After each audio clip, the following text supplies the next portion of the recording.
नागपूरहून Beltarodi police ठाण्यात नागरिकांच्या तक्रारींचे निवारण करण्यासाठी विशेष शिबिराचे आयोजन करण्यात आले होते, जिथे अनेक समस्या मार्गी लावण्यात आल्यात। नागपूर शहरातील बेलतरोडी पोलीस ठाण्यात एका विशेष तक्रार निवारण शिबिराचे आयोजन करण्यात आले होते।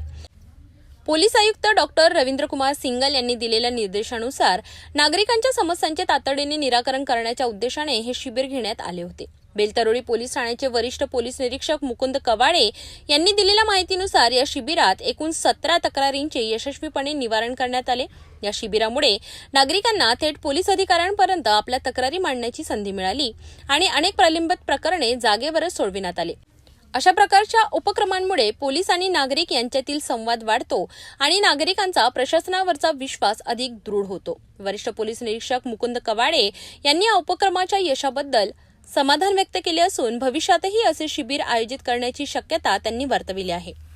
माननीय पोलीस आयुक्त सर यांच्या संकल्पनेतून शनिवार तक्रार निवारण दिवस पूर्ण नागपूर शहरामध्ये साजरा केला जातो। यामध्ये पूर्ण 7 दिवसामध्ये जेवढ्या तक्रारी वरिष्ठ कार्यालयातील अर्ज, माननीय मुख्यमंत्री कार्यालयातील अर्ज, तसेच DCP ACP आणि वरिष्ठ कार्यालयातील व लोकल अर्ज किंवा लोकांच्या ज्या समस्या आहेत त्यावर तक्रार निवारण दर शनिवारी हा पूर्ण नागपूर आयुक्तालयात साजरा केला जातो। त्याप्रमाणे पोलीस स्टेशन बेलतरोडीला आज एकूण 17 तक्रारी आम्ही निवारण करण्यात आलेले आहे।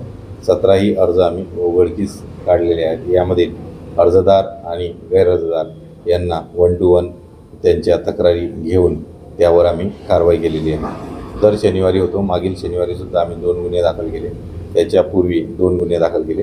प्रत्येक शनिवारी हा तक्रार निवारण घेऊन आम्ही लोकांचे तक्रारीवर त्वरित कारवाई करत आहोत। बेलतरोडी पोलीस ठाण्याचा हा उपक्रम निश्चितच कौतुकास्पद आहे। नागरिकांच्या समस्या थेट सोडवल्या जाणे हे पोलीस दलाच्या कार्यक्षमतेचे द्योतक आहे। अशाच प्रकारच्या उपक्रमांमुळे समाज आणि प्रशासन यांच्यातील दुरावा कमी होण्यास मदत होते।